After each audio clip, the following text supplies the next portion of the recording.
The drawing room door clicks open. The geneticist from Geneva walks out. He is a ghost in a gray suit, entirely oblivious to the shattered family in the room.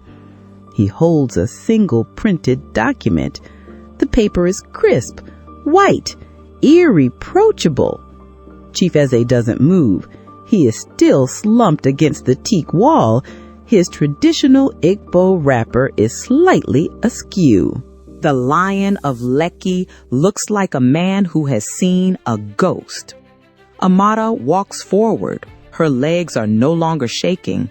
The adrenaline has burned away the fear. She takes the paper from the geneticist's hand. The numbers are printed in sharp, undeniable black ink. Probability of paternity, 99.9% match. It is the ultimate irony. Biologically, she is his, purely, undeniably. But socially, historically, she is a walking indictment of his pride. Amara turns to her father. She holds the paper up. The cold, clinical white of the document reflects in her hazel eyes. Amara, voice cold, steady, sovereign. I am your daughter. I am your flesh. I am your blood.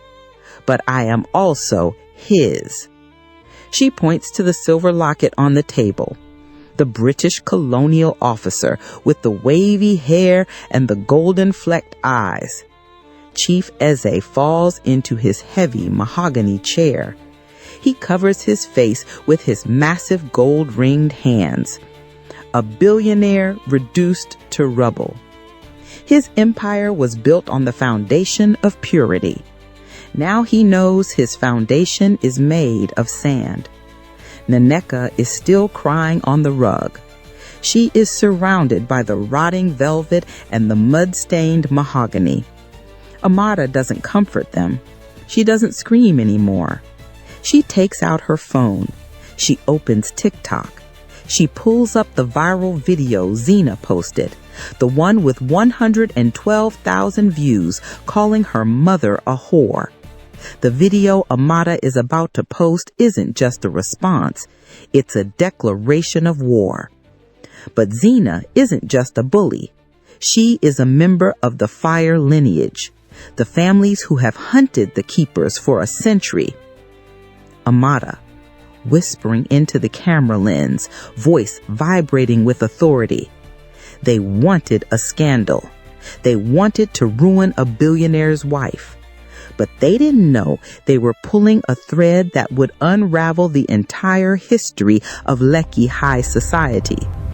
My name is Amara Eze, and I am going to tell you a story about 100-year-old ghost. She hits post. Across the Lagos Lagoon, 5 million screens light up in the dark. The ghost archive is awake, and it is trending.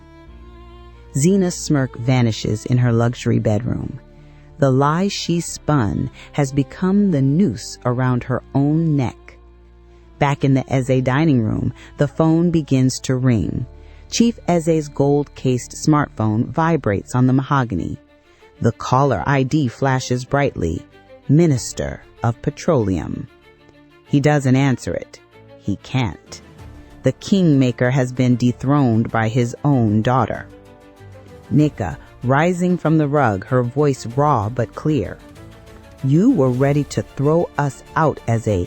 You were ready to burn the house down to protect a lie. But you don't get to decide what blood is sacred.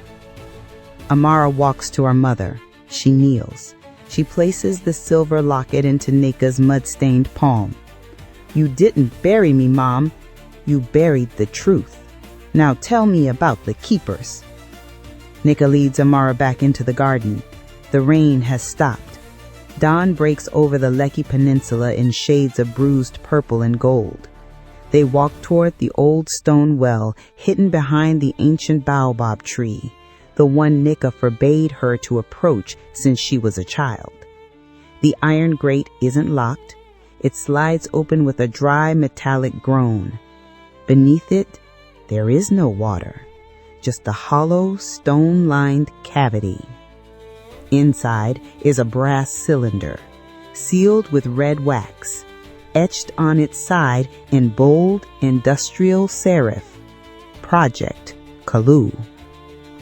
Nika, her voice is distant, clinical. Adana wasn't the only one, Amara. In the 1920s, the world was changing. The bloodlines were mixing.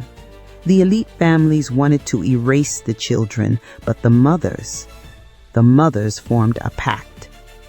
Project Kalu was never about a family secret. It was a covert pan-West African archive of thousands of sleeping lineages. 100 years of genetics hidden in plain sight, waiting for the moment they would be needed to reclaim the continent's history. Amara twists the brass cylinder. It unscrews with a hiss of pressurized air. Inside is a micro SD card and a single folded slip of vellum paper. The faded ink reads, "They knew you'd come. We've been waiting. The Keepers." Amara asks, "Who are they, Mom?" "The ones who remember the names the history books deleted. The ones who know that Zena's family, the Fire Line, has been trying to burn our archives for a century." Amara doesn't go back to the mansion. She walks out the estate gates.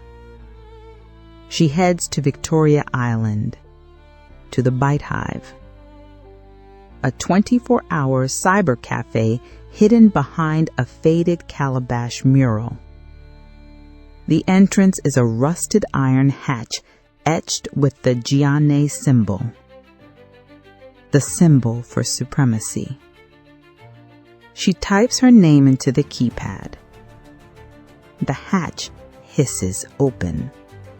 Inside the Bite Hive, there are no computers, just a single terminal, a black marble desk, a brass monitor frame. A calm, genderless voice speaks from the speakers. "Welcome, Amara Eze. We've been expecting you. Kalu protocol initiated." Amara inserts the SD card. The monitor flickers to life. It displays a map of West Africa pulsing with red nodes. Accra, Kumasi, Dakar, Freetown. A door slides open behind Amara. A hooded figure steps out, tall, regal, wearing an indigo-dyed robe woven with gold adinkra symbols. In one hand, a calabash. In the other, passport. The keeper hands her the passport. "You are not the first, but you are the first to choose to see." Amara looks at her photo. She looks at her hazel eyes. She isn't an expat's bastard. The bullying was just the beginning, Amara. The Fire Line knows you have the locket. They know the ghost is awake. Then let's show them what a ghost can do. This is the Ghost Archive, where history doesn't lie. It waits. The next secret is already buried. Don't miss out. Every secret has a price, and karma never forgets. To see how this ends, subscribe right now.